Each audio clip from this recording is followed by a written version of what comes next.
நான்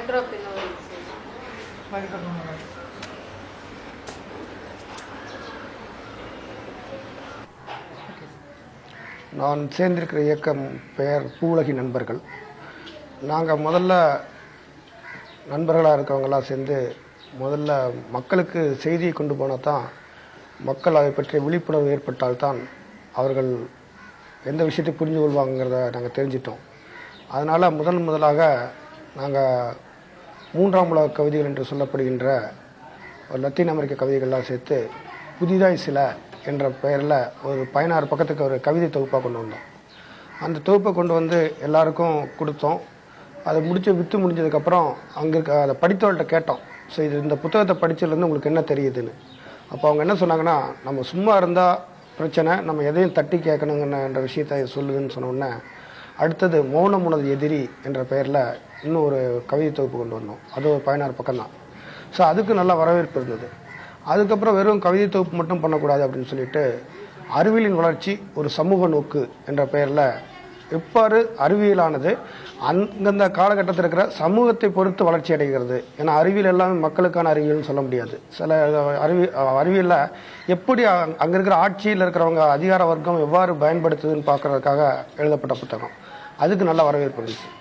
அப்புறம் பார்த்தீங்கன்னா இக்காலஜி ஃபார் பிகினர்ஸ்ங்கிற புத்தகத்தை சூழலியல் ஒரு அறிமுகம்ங்கிற தலைப்பில் கொண்டு வந்தோம். அதை கொண்டு வரும்போது கூட நிறைய பேர் சொன்னாங்க, என்னங்க அந்த இக்காலஜி ஃபார் பிகினர்ஸ் கார்ட்டூன் டைப்பில் இருக்கு, ஸோ நீங்கள் கார்ட்டூன் மாதிரி கொண்டு வந்தீங்கன்னா செலவு அதிகமாகுமேன்ட்டு. ஆனால் உண்மையில் கார்ட்டூன் கருத்து படம் அந்த மாதிரி டைப் எதுக்காக சொல்கிறதுனா, அதில் ஒரு நையாண்டியாகவும் அதே நேரத்தில் ஒரு விஷயத்த சொல்கிறக்காக அந்த கார்ட்டூனுங்கிற ஃபார்மை யூஸ் பண்ணுறாங்க. ஸோ ஆனால் நாங்கள் என்ன பண்ணோம், கார்ட்டூன் இல்லாமல் அதே இது எவ்வாறு சொல்லணுமோ அந்த மாதிரி கொண்டு வந்தோம். அப்போ அதுக்கு நல்ல வரவேற்பு இருந்துச்சு. அதுக்கப்புறம் அந்த காலகட்டத்தில் கொஞ்ச நாளைக்கு முன்னாடி பார்த்திங்கன்னா, இந்த கூடங்குளத்தில் அணுமின் நிலையம் கட்டுவதற்காக அரசாங்கம் செயல் திட்டங்களை ஏற்படுத்தும் போது மக்களுடைய அணுமின் நிலையத்துக்கு எதிராக மக்கள் போராட வேண்டும் என்பதற்காக நியூக்ளியர் ஃபார் பிகினர்ஸ் என்ற புத்தகத்தை அணுசக்தி ஒரு அறிமுகம் என்ற தலைப்பில் கொண்டு வந்தோம். அதுக்கு நல்ல வரவேற்பு இருந்துச்சு. இவ்வாறு நாங்கள் பண்ணிட்டு இருக்கும்போது எங்களுக்கு வேற ஒரு புத்தக வெளியிட்டார், அப்போது அது பேர் சென்னை புக்ஸ்னு பேர், அவங்களோட தொடர்பு கிடைச்சது. அவங்க மூலம் முதல்ல இந்த பூச்சிக்கொல்லி மருந்தை பற்றிய த சைலண்ட் ஸ்ப்ரிங் எழுதிய ரால் கார்ஷனோட புக்கை தமிழில் மௌன வசந்தம் என்ற பெயரில் வெளியிட்டோம். அதுக்கு ஒரு நல்ல வரவேற்பு இருந்துச்சு. இவ்வாறு இருக்கும்போது எங்களுக்கு ஒரு நண்பர் ஏன் 1 ஸ்டார் ரெவல்யூஷனை மொழிபெயர்க்கக்கூடாது என்று ஒரு கடிதம் எழுதியிருந்தார் பாம்பாயிலிருந்து. அவர் நான் சந்தித்து கூட கிடையாது. அப்போ நாங்கள் என்ன பண்ணோம், சரி அந்த புத்தகம் எப்படி இருக்குன்னு தெரியாது, அது எதை பற்றின்னு தெரியாது, நீங்கள் அந்த புத்தகத்தை அனுப்பி வைங்க, நாங்கள் படிச்சுட்டு அது உடன்பாடு இருந்தால் நாங்கள் பண்ணுறோன்னு சொன்னோம். அந்த டயத்தில் அவர் பாம்பேல வந்துட்டு அது ரெஜிஸ்டர்ட் போஸ்ட்டில் ஜெராக்ஸ் எடுத்து நகல் எடுத்து அனுப்பிச்சிருந்தார். அந்த புத்தகத்தை படித்த உடனே அது கட்டாயம் தமிழில் கொண்டு வர வேண்டியது மட்டும் இல்லாமல் இது உடனடியாக மக்களுக்கும் எடுத்து சொல்லணுங்கிறதுக்காக அதை ஒற்றை வைக்கோல் புரட்சி என்ற பெயரில் கொண்டு வந்தோம். அந்த புத்தகத்துக்கு நல்ல வரவேற்பு இருந்தது. அதுக்கப்புறம் இது தொடர்பாக பசுமை புரட்சியின் வன்முறை என்று வந்தனா சிவாவோட புக்கு, அது வயலன்ஸ் ஆஃப் கிரீன் ரெவல்யூஷன், அதுக்கப்புறம் ஸ்டேயிங் அலைவ் என்ற வந்தனா சிவா புக்கு உயிரோடு உலாவ, இது மட்டும் இல்லாமல் இது இந்தியா போன்ற வளரும் நாடுகளோட பொருளாதாரத்தை பாதிப்படைய செய்யும் உலக வங்கி, சர்வதேச நிதி நிறுவனம் போன்றவற்றை அம்பலப்படுத்துவதற்காக அதை பற்றியான புத்தகங்கள் கொண்டு வந்தோம். இது மாதிரி புத்தகங்கள் கிட்டத்தட்ட 100க்கு மேற்பட்ட புத்தகங்கள், அது மனித உரிமை, 3ஆம் உலக பொருளாதாரம் மற்றும் சூழலியல் சம்பந்தமாக கிட்டத்தட்ட 100க்கும் அதிகமான நூல்களை கொண்டு வந்தோம். இதுக்கு மக்கள்கிட்ட வரவேற்பு இருக்கும்போது அப்போ வெறும் புத்தகத்தை மட்டும் படிக்காமல் அது ஒரு செயல்படணும்னு நிறைய பேர் விரும்பினாங்க. அதன் அடிப்படையில் நாங்கள் மற்ற குழுக்களுடன் சேர்ந்து போராடுறதுக்கு உதவி பண்ணிட்டு இருக்கோம். எடுத்துக்காட்டாக இப்போ சென்னைக்கு அருகே கும்மிடிப்பூண்டியில் தாப்பர் நைலான் டூபான் நைலான் 66 ஒரு ஆலை வந்துச்சு. அதற்கு எதிராக மக்கள் போராட்டத்திற்காக வேண்டாத விருந்தாளி என்ற தலைப்பில் ஒரு புத்தகத்தை எழுதி எவ்வாறு அந்த ஆலை அங்கே கும்மிடிப்பூண்டிக்கு வந்தால் எவ்வாறு இயற்கை வளங்களை சிதறடிக்கும் என்பதை பற்றி கொண்டு வந்தோம். அந்த புத்தகம் வந்தோடனே அங்கே இருக்கிற போராடுகின்ற மக்கள் குழுக்களுக்கு ரொம்ப உதவிகரமாக இருந்துச்சு. அதே மாதிரி தூத்துக்குடியில் ஸ்டெர்லைட் தாமிர உருக்காலை வரும்போது நாங்கள் மற்ற நாடுகள் அமைப்புகளுக்கு எழுதி இந்த தாமிர உருக்காலை வருவதால் என்னென்ன பாதிப்புகள் ஏற்படும் என்பதை கருதி ஸ்டெர்லைட் ஆலையும் அதனால் வரவிருக்கும் ஆபத்துக்களும் என்ற தலைப்பில் கொண்டு வந்தோம். அதே மாதிரி கம்பம் பள்ளத்தாக்கு பக்கத்தில் ஏலம் போகும் ஏழை விவசாயிகள் என்ற தலைப்பில் கொண்டு வந்தோம். இது மாதிரி அங்கங்கே போராடுகின்ற குழுக்களுக்கு ஒரு செய்தியை தருகின்ற ஒரு அமைப்பாக நாங்கள் செயல்பட்டு வர்றோம். அதே மாதிரி கொல்லிமலையில் மூலிகளுக்கு பெயர்பட்டது கொல்லிமலை. அந்த கொல்லிமலையில் ஒரு 6 அணை கட்டுவதாக இருந்தது. ஸோ அதற்கு எதிரான மக்கள் போராட்டத்தை ஏற்படுத்தி அதை வெற்றிகரமாக தடுத்து நிறுத்தணும். அதே மாதிரி இப்போ அங்கே பாக்சைட் மைனிங் என்ற பெயரில் பாக்சைடை எடுக்கிறதா இருந்துச்சு, அதையும் இப்போ நிறுத்தி வச்சுருக்கோம். அதே மாதிரி பொள்ளாச்சி பக்கத்தில் மாட்டு இறைச்சி ஏற்றுமதி தொழிற்சாலை வர்றதா இருந்துச்சு, அதையும் நாங்கள் தடுத்து நிறுத்தியிருக்கோம். ஸோ இந்த மாதிரி இது கூட மற்ற இயக்கங்களோட சேர்ந்து பண்ணுறோம். எங்களுடைய இயக்கம் இப்போது பார்த்திங்கன்னா கோயம்புத்தூர், நாமக்கல், கொல்லிமலை, பாண்டிச்சேரி, மயிலாடுதுறை, தூத்துக்குடி, சென்னை போன்ற பகுதியில் இருக்குது. ஸோ பாண்டிச்சேரியிலேருந்து சூழல் என்கிற மாத இதழ், அதாவது 4 பக்கத்துக்கு ஒரு மாத இதழ் மாதிரி கொண்டு வராங்க. அதே மாதிரி கோவையிலிருந்து பூவுலகு என்ற ஒரு காலாண்டு வருது. இது போன்ற நாம மக்கள் குழுக்களிடையே முதல்ல, ஏன்னா மக்களிடையே அந்த பற்றிய விழிப்புணர்வு ஏற்படுத்தினா தான் அந்த பிரச்சனையை அவங்க உணர்ந்து கொள்வாங்க. இல்லைன்னா அவங்க நினைச்சிட்டு இருப்பாங்க இது பிரச்சனையே இல்லைன்னு நினைச்சிட்டு இருப்பாங்க. ஸோ அந்த செய்திகளை மக்களுக்கு உடனுக்குடன் கொண்டு செல்ல வேண்டும் என்ற கருத்தியல் அடிப்படையில் தான் நாங்கள் இயங்கிட்டு இருக்கோம். இப்போ நாங்களே இதனால என்ன பண்ணியிருக்கோம், பூவுலகின் நண்பர்கள் வெளியீட்டு அமைப்பு ஏற்படுத்தி இப்போ புத்தகங்கள் கொண்டு வர 3 புத்தகங்கள் கொண்டு வந்திருக்கோம். இனிமேல் தொடர்ந்து கொண்டு வர்ற மாதிரி இருக்கும்.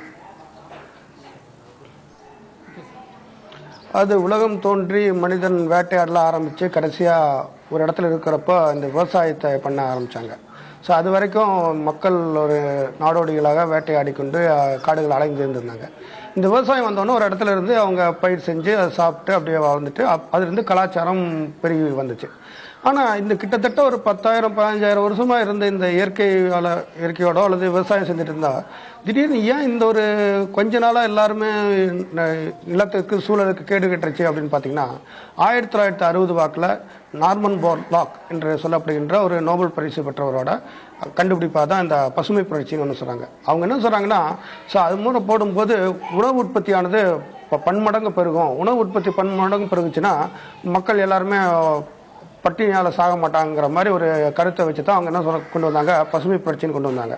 ஆனால் உண்மையிலேயே என்ன நடக்குதுன்னு பார்த்தீங்கன்னா, அந்த காலத்துலையும் சரி இந்த காலத்துலையும் சரி, நீங்கள் முதல் பக்கத்தில் பார்த்தீங்கன்னா இந்தியா உணவில் தற்சார்பு அடைந்து விட்டதுன்னு முதல்ல செய்தி இருக்கும். ஆனால் அதே 4வது பக்கத்தில் பார்த்தீங்கன்னா ஒரிசாவில் கலகந்திங்கிற டிஸ்ட்ரிக்டில் மக்கள் வறுமையில் உணவு இல்லாமல் பட்டினியால் செத்து போயிட்டாங்கன்னு இருக்கும். பட் ஆனால் மக்கள் இதையும் தொடர்பு படுத்தி பார்க்கறதுனால இந்த மாதிரியான விஷயங்கள் இருக்குது. அதுதான் இவங்களோட முதலே ஒரு புக் இருக்குது, when the other of ties அப்படிங்கிற அந்த புத்தகத்தை கூட கூப்பிட்டுருக்காங்க. ஏன்னா இப்போ உணவு உற்பத்திங்கிறது உலக அளவில் பார்த்தீங்கன்னா எல்லா இடத்துலையும் இருக்க தான் செய்யுது. ஆனால் அந்த உணவு உற்பத்திங்கிறது அது சென்று சேருகின்ற மக்களுக்கு அது வாங்கும் திறன் இல்லாதனால தான் நிறைய பேர் இறந்து போகிறாங்க. அதனால தான் மலைவாழ் மக்கள்லாம் இது பண்ணுறாங்க. அதனால் இப்போ இந்த 40 வருஷத்தில் என்னாச்சு அப்படின்னு பார்த்தீங்கன்னா, கிட்டத்தட்ட ஒரு பெரிய ஒரு சர்வதேச அளவில் பெரிய பிரச்சனைகள் வருவதற்கு இந்த பசுமை புரட்சி காரணமாக இருக்குது. அதுதான் வந்தனா சிவா கூட அவங்களோட புக்குள்ள வயலன்ஸ் ஆஃப் கிரீன் ரெவல்யூஷன் புத்தகத்தில் பசுமை புரட்சியின் வன்முறை அப்படிங்கிறாங்க. பசுமை புரட்சியின் வன்முறைன்னா என்ன? எல்லாம் நினச்சிட்டு இருக்காங்க பஞ்சாப்ல நடக்கிற பிரச்சனை ஏதோ இந்துக்களுக்கும் சீக்கியர்களுக்குமான ஒரு மதவாத பிரச்சனைன்னு. உண்மையில் அது அந்த மாதிரி காரணம் கிடையாது. என்ன ஆகுது பார்த்தீங்கன்னா, அந்த காலத்தில் இந்த பசுமை புரட்சின்னு வந்தனால அதோட தாயகமாக பஞ்சாப் கருதப்பட்டது. அந்த பஞ்சாப்ல இந்த இது போடும்போது என்ன ஆச்சுன்னா, அதுக்கு அதிகமாக நீர் தேவைப்படுகிறது. ஸோ அந்த நீரானது ஹரியானாவிலிருந்து வர்ற விஷயத்தில் இருக்கனால அங்கிருந்து தான் பிரச்சனை ஏற்பட்டு அது கடைசியில் இந்து சீக்கியர்கள் பிரச்சனையாக மாறி அந்த இது இருக்கு. இப்போ சமீபத்தில் நமக்கு கூட தெரியும், நமக்கு கர்நாடகாவுக்கு என்ன பிரச்சனை, ஏன் இத்தனை வருஷமா காவிரியில் தண்ணி வரவே இல்லையா? பட் இப்போ மாத்திரம் ஏன் காவிரியில் நம்ம தண்ணி வேணுங்கிறதுக்கு அவங்க விடமாட்டேன்னு சொல்வதற்கு காரணம் என்ன? அங்கும் விவசாயிகள் தானே இருக்காங்க, இங்கேயும் விவசாயிகள் தானே இருக்காங்க அப்படின்னு எடுத்து பார்த்தீங்கன்னா, முந்தி பார்த்தீங்கன்னா இருக்கின்ற விவசாயத்துக்கு இவ்வளவு வேண்டிய தண்ணீர் கிடையாது, தேவையில்லை. ஆனால் இப்போ பார்த்தீங்கன்னா இந்த தண்ணீரோட இது அதிகமாகுது. ஸோ அதனாலே பிரச்சனை ஆகி இப்போ என்ன ஆகுது பார்த்தீங்கன்னா, இன்னும் கொஞ்ச நாளில் பார்த்தீங்கன்னா இந்த பிரச்சனைங்கிறது சரி கர்நாடகத்துக்கும் தமிழ்நாட்டுக்கான பிரச்சனைங்கிறது தமிழருக்கும் கன்னடருக்கான பிரச்சனையாக மாறிட்டு இருக்கு. ஆனால் அதுக்கு அடிப்படை காரணம் இந்த பசுமை புரட்சி தான். ஆனால் இந்த பசுமை புரட்சி வந்தப்போ எல்லாரும் வரவேற்றார்கள். ஏன்னா அப்போ உற்பத்தி திறன் அதிகமாக இருந்துச்சு. ஆக்சுவலி உற்பத்தி திறன் அதிகமாக இருந்ததுன்னு சொல்றத விட கூட இப்படி பார்த்தீங்கன்னா, இதுக்கு என்ன பண்ணுறாங்கன்னா இன்புட், அதாவது இடுபொருள்கள் அதிகமாக தேவை இருந்துச்சு. முந்தைய விவசாயம் பண்ணுறவங்களை பார்த்தீங்கன்னா அவ்வளோவா செலவு அதிகமாக இருக்காது, செலவு இருக்கும் ஆனால் இவ்வளோ அதிகமாக இருக்காது. ஆனால் இப்போ அப்படி இல்லை. அரசாங்கம் மானியம் கொடுத்து கூட யூரியா போன்ற இதுக்கு மானியம் கொடுத்து கூட பார்த்தீங்கன்னா இன்னைக்கு விவசாயங்கிறது ஒரு பெரிய செலவான விஷயமா தான் இருக்கு. அதனால இப்போ நிறைய பேர் அந்த விவசாயத்தை விட்டுட்டே போறாங்க. இந்த பசுமை புரட்சி வந்தனால என்னாச்சு பார்த்தீங்கன்னா, சிறு விவசாயிகள் குறு விவசாயிகள்னால விவசாயம் செய்ய முடியாம அவங்க அந்த நிலங்களை பெரிய பெரிய பண்ணையாளர்கள் கொடுத்துட்டு ஒன்று அங்கே வேலை செய்கிற கூலி ஆட்களாக வேலை செய்கிறார்கள், அல்லது சென்னை போன்ற பெருநகரத்துக்கு வந்து இங்கே பிச்சை எடுத்துட்டு ஓரத்தில் இருக்காங்க. ஸோ இப்போ என்ன ஆச்சு, இந்த பசுமை புரட்சி வந்தனால சாதாரண விவசாயிகள் அல்லது அடிப்படையில் சிறிய விவசாயிகள் அவருடைய நிலத்திலிருந்து தூக்கி எறியப்பட்டாங்க. அது மட்டும் இல்லாமல் இப்போ பார்த்தீங்கன்னா இந்த இதுக்கு முக்கியமாக எல்லாமே போடுறதெல்லாம் வேதிப்பொருட்கள் தான். வேதி ரசாயன உரங்கள், வேதி பூச்சிக்கொல்லி மருந்துகள் எல்லாம் போடுறதுனால என்ன ஆச்சு பார்த்தீங்கன்னா, இப்போ பூமி ஃபுல்லாக அதோட ஃபர்டிலிட்டி, அதோட வளத்தன்மை குறைஞ்சிருச்சு.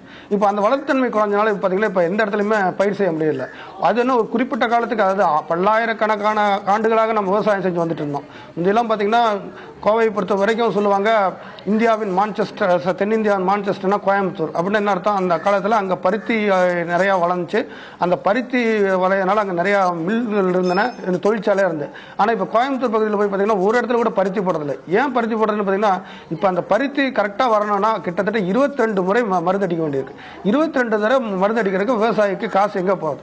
ஸோ அதனாலேயே விவசாயிகள் அதை விட்டாங்க.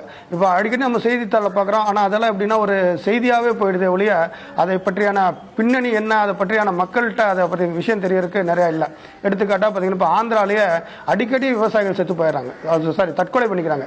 ஏன் தற்கொலை பண்ணிக்கிறாங்கன்னா, அவங்க என்ன பண்ணுறாங்க, கடன் வாங்கி வீட்டில் இருக்கிற பொருளை அடமானம் வச்சு அவங்க ஒரு விவசாயத்தில் முதலீடு செய்கிறாங்க.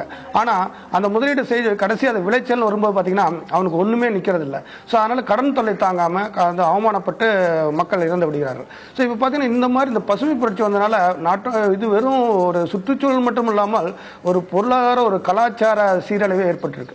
அதே மாதிரி இந்த இது வந்தோன்னா பார்த்தீங்கன்னா வெறும் ஆக்சுவலி முந்திலாம் நம்ம என்ன சொல்லுவோம்னா பல்லுயிர் சொல்லுவோம், அதாவது பயோடைவர்சிட்டின்ட்டு நமக்கு பல வகையான விஷயங்கள் இருந்துச்சு. ஆனால் இப்போ அப்படி இல்லை, எல்லாமே வந்து மோனோகல்ச்சர், அது ஓரின பயிர் மாதிரியே போயிடுச்சு. இப்போ நமக்கு உணவு அல்லது தானியம் அல்லது பயிர் என்று சொன்னால் நமக்கு தெரியுறது ஒன்றே ஒன்று தான், அது நெல் தான், அல்லது வட இந்தியான கோதுமை தான். மற்ற விஷயங்களை அப்படியே அடிபட்டு போயிடுச்சு. இப்போ இங்கே நம்முடைய பாரம்பரியான செல்வங்களை இப்போ எங்கே போச்சுன்னு பார்த்தீங்கன்னா, அதை தேடி கண்டுபிடிக்கிறதுக்கு ஒரு பெரிய அளவில் முயற்சி செய்ய வேண்டியிருக்கு. முந்தைய அப்படி இல்லை, நம்மகிட்ட தானிய வகைகள்ங்கிறது பல்வேறு வகையான தானிய வகைகள் இருந்துச்சு. ஆனால் இப்போ எல்லாமே போயிட்டு இப்போ எதுக்கு இடத்துல ஹைபிரிடுங்கிற மாதிரி போயிடுச்சு. இப்போ எடுத்துக்காட்டாக பார்த்தீங்கன்னா இப்போ புடலங்காய்னா பார்த்தீங்கன்னா முந்தைய கிராமத்தில் கல்லை கட்டி விட்டு அது நேராக இது பண்ணுறதுக்காக கொடியில் தொங்கும்.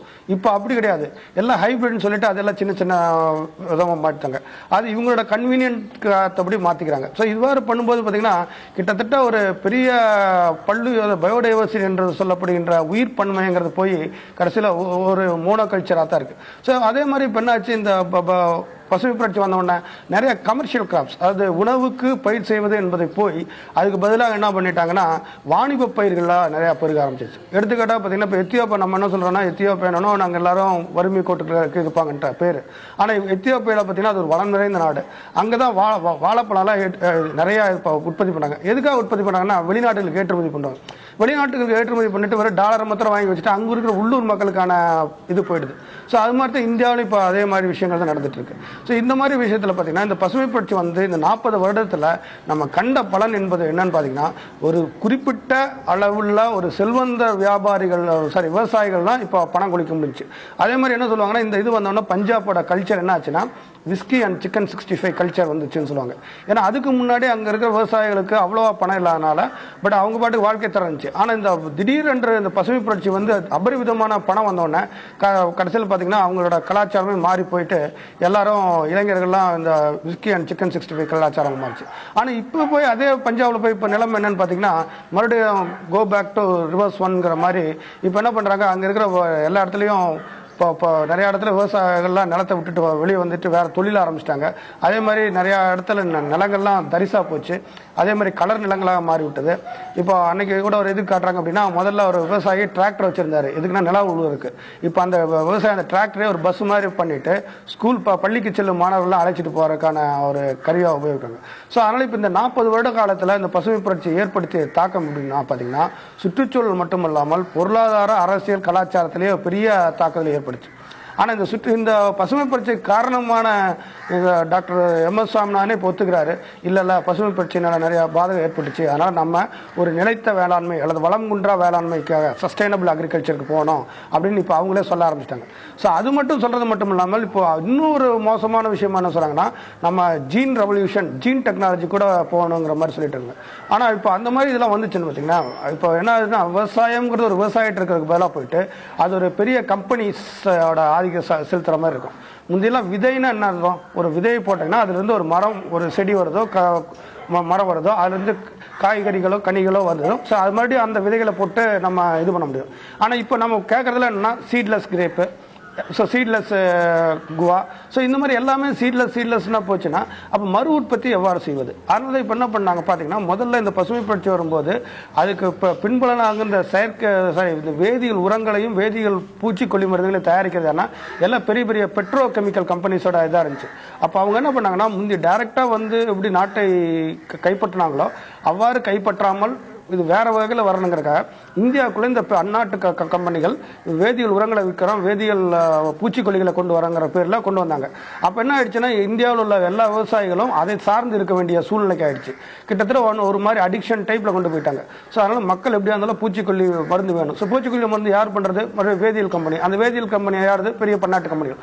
ஸோ அப்போ அவங்களோட கண்ட்ரோலே வச்சிருந்தாங்க. அதனால அவங்க என்ன பண்ணாங்கன்னா, அரசுலையும் சரி அரசாங்கத்திலும் சரி உள்ள போய் அரசு அதிகாரிகளையும் சரி அமைச்சர்களையும் இது கைக்குள்ள வச்சுட்டு எப்பவுமே இந்த வேதியியல் பொருட்களை அதிகமாக உபயோகிக்கிற மாதிரி அளவுக்கு அவங்க தூண்டி விட்டாங்க.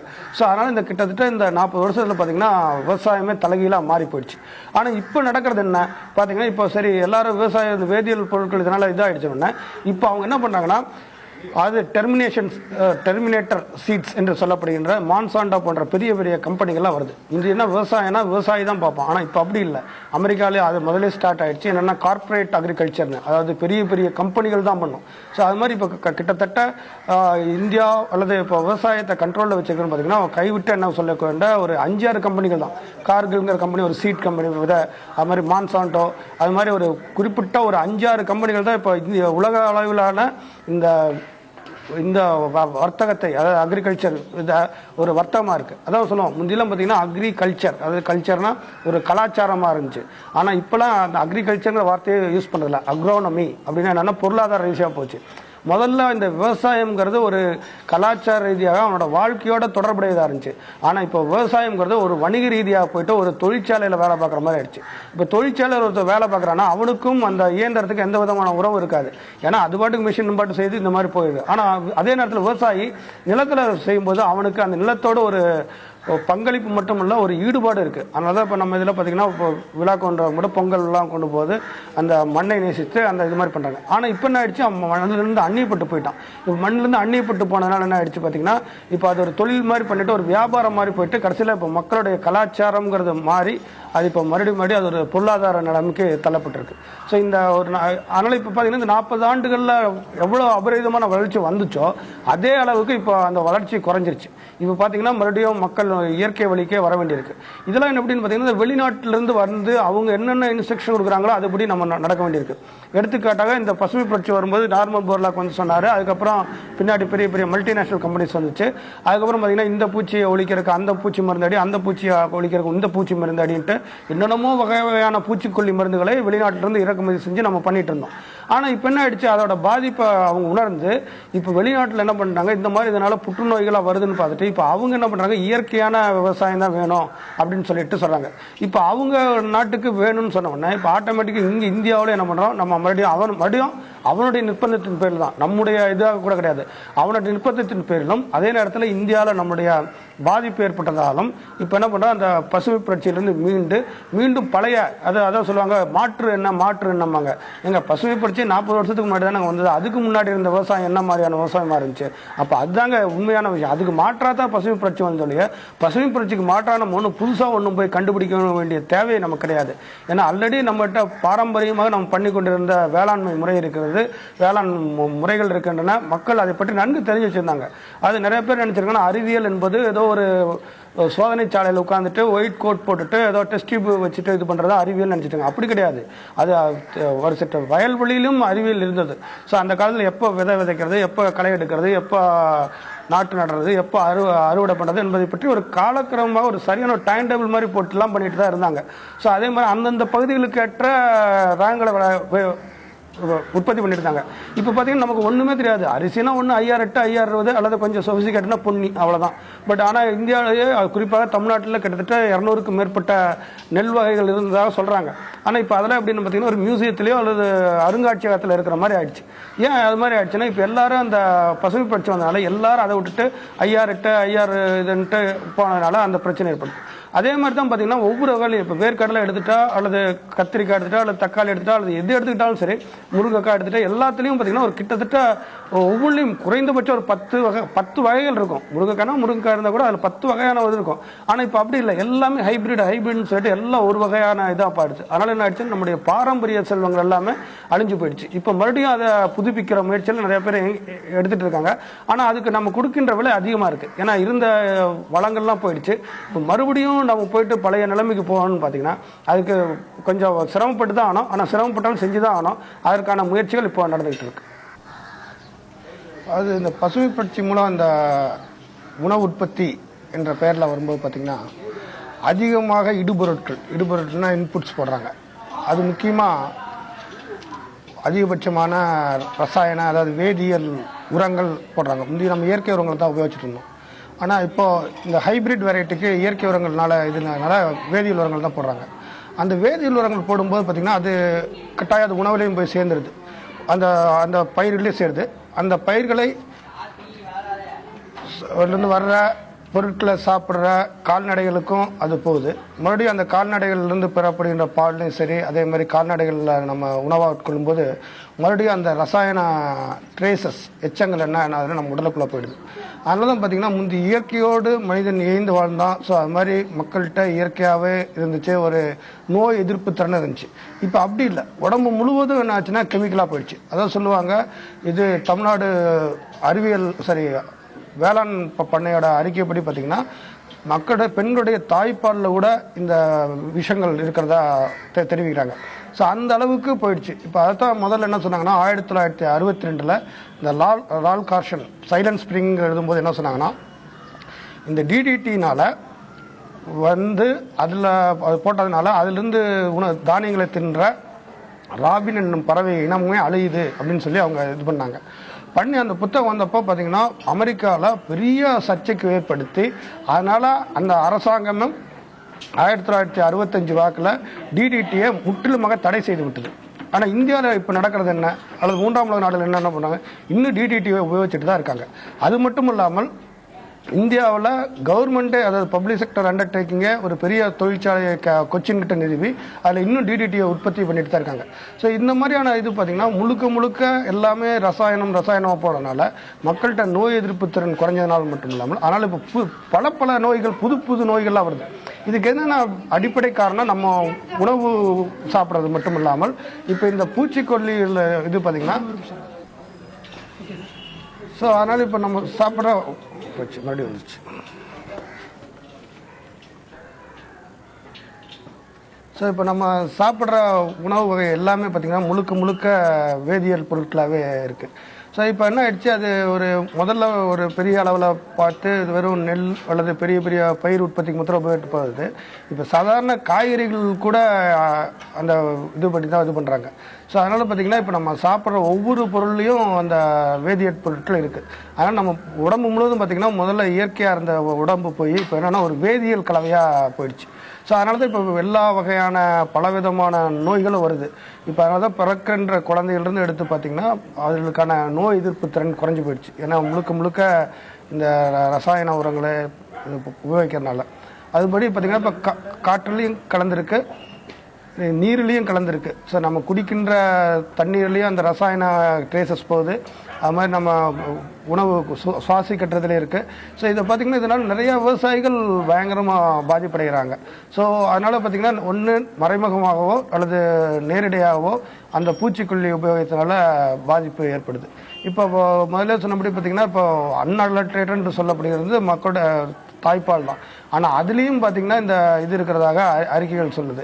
ஸோ இவ்வாறு இருக்கும்போது நம்ம வசிக்கின்ற வாழ்விடமே ஒரு சுற்றுச்சூழல் மட்டும் இல்லாமல் முழுக்க ஒரு வேதியியல் சார்ந்த விஷயமாகவே இருக்குது. ஸோ இதனால தான் நம்ம மக்களுக்கு அடிப்படையிலேயே பல உடல்நல கேடுகளும் ஏற்படுகின்றன, தீங்குகளும் ஏற்படுகிறது. ஸோ அதனால தான் பார்த்திங்கன்னா இந்த கேரியோஜீனிக்னு சொல்லுவாங்க, அதாவது புற்றுநோய் வருவதற்கு சாதகமான கூறுகள்னு. அது பார்த்திங்கன்னா இந்த வேதியியல் பொருட்கள் நம்ம உடம்புல இருக்கிறனால இப்போ அதனால தான் பார்த்திங்கன்னா இப்போ அதிகமான பேருக்கு இந்த புற்றுநோய் இதெல்லாம் வர்றதுக்கு காரணம்னா இந்த அதிகமாக வேதியியல் பொருட்களை உபயோகிக்கிறனால தான். ஸோ இந்த பசுமை புரட்சி வந்ததுனால பார்த்திங்கன்னா அந்த முதல்ல இருந்து அந்த எல்லாத்தையுமே மக்களுடைய வாழ்க்கை முறை, வாழ்க்கை திறன், அது மாதிரி அவங்களோட உடல்நலக்கேடு எல்லாத்துக்கும் அதிகமாக காரணம் பார்த்தீங்கன்னா இந்த வேதியியல் உரங்களை உபயோகிக்கிறனால தான். அதே மாதிரி இந்த பை ப்ராடக்ட்னு சொல்லுவாங்க. அது மாதிரி இப்போ பண்ணும்போது பார்த்தீங்கன்னா முதல்ல விவசாயம் பண்ணிட்டு இருந்தவங்க பார்த்தா கடைசியாக பார்த்தீங்கன்னா வெறும் அரிசி மற்றும் நெல் மாத்திரம் விளைவிக்கிறதா விவசாயம்னு போயிட்டு இப்போ நம்ம பழைய வகைகளான சாமை, கேழ்வரகு, திணை இதெல்லாம் போட விட்டாங்க. ஆனால் இப்போ பாருங்க அது மறுபடியும் ஒரு மெடிக்கேட்டடாக இந்த மக்களுக்கு ஒரு சட்ட டயாபெட்டிக் பேஷண்ட்டாக இருக்கிறவங்களுக்கு உடனே இப்போ கேழ்வரகு கொடுக்கணும், அரிசியை குறைக்கணும் அப்படிங்கிறாங்க. ஸோ ஏன் அதனால் என்ன ஆயிடுதுன்னு பார்த்தீங்கன்னா அந்த அரிசியில் முந்தி இருந்த சாப்பிட்டாட்டு ஒரு நல்ல விவசாயி நல்லா உழைக்க முடியும். ஆனால் இப்போ அப்படி கிடையாது. இந்த அரிசி சாப்பிட்றதுனால அவங்களுக்கு நீரிழிவு நோய்கள் வருதுன்னு சொல்லிட்டு இப்போ அதனால் இப்போ மறுபடியும் என்ன பண்ணுறாங்க, கேழ்வரகு சாப்பிடுங்கன்னு சொல்கிறாங்க. அதனால தான் இப்போ மறுபடியும் பார்த்தீங்கன்னா இப்போ கேழ்வரகுக்கு வந்துட்டு இருக்கு. ஆனால் முதல்ல அப்படி கிடையாது. ஒரு பேலன்ஸ்டு டயட்டாக ஒரு சரிவிகித உணவு மட்டும் இல்லாமல் ஒரு உணவே மருந்துங்கிற முறையில் கூட நம்ம சொல்லலாம். பார்த்தீங்கன்னா ஒரு இதாக இருந்துச்சு. அப்போ பார்த்தீங்கன்னா இப்போ ஒரு நாளைக்கு அரிசி, ஒரு நாளைக்கு சாமை, ஒரு நாளைக்கு கேழ்வரகு போன்ற இது பண்ணும்போது பார்த்தீங்கன்னா உடம்பு நல்ல ஆரோக்கியமாக இருந்துச்சு. ஆனால் இப்போ அப்படி கிடையாது. டெய்லி அரிசி, அதுவும் இப்போ பார்த்தீங்கன்னா இந்த ஹைப்ரிட் என்று சொல்லப்படுகின்ற IR8, IR20 அது போன்ற அரிசி இருக்கிறனால ஸோ மக்களுக்கு உடல்நலக்கேடுகள் அதிகமாக இருக்குது. முந்தைய இருக்க மாதிரி ஒரு ஒரு உடல் பலத்துடன் ஆரோக்கியத்துடன் இருக்காங்கன்னு சொல்ல முடியாது. இப்போ பார்த்தீங்கன்னா இப்போ குழந்தைகள் பிறக்கும் போதுலேருந்து நோய் ஏதாவது ஒரு நோயோட தான் வருது. அது உடனே அதை டாக்டர் பிரைமரி காம்ப்ளெக்ஸ்னு சொல்லிட்டு விட்டுருவாங்க. முந்தைய அப்படி இல்லை. இப்போ நம்ம உணவு புகையில பார்த்தீங்கன்னா ஏதாவது கொஞ்சம் உடம்பு ரொம்ப ஹீட் ஆகிடுச்சுன்னா உடனே வெந்தயத்தை போட்டு வெந்தயக்களி சாப்பிட்றது அப்படிங்கிறது இருக்கும். அது மாதிரி வயிற்றுக்குள்ளே புழு இருக்கிற மாதிரி இருந்துச்சுன்னா மருந்து சாப்பிடாம அதுக்கு போல் அகத்திக்கீரை சாப்பிட்டா சரியாக போயிருப்பாங்க. ஸோ இது மாதிரி நம்மளோட உணவு வகையை மருந்தாக வச்சு இப்போ பழக்கப்பட்டு இருந்தோம். ஆனால் இப்போ என்ன ஆயிடுச்சுன்னு பார்த்தீங்கன்னா இப்போ எதுக்கு எடுத்தாலும் டாக்டர் எதுக்கு எடுத்தாலும் போக வேண்டியது. ஏன்னா அந்த மாதிரி நம்முடைய சூழ்நிலைக்கு தள்ளப்பட்டோம். ஏன்னா உடம்பு முழுவதும் பார்த்தீங்கன்னா இப்போ ஒரு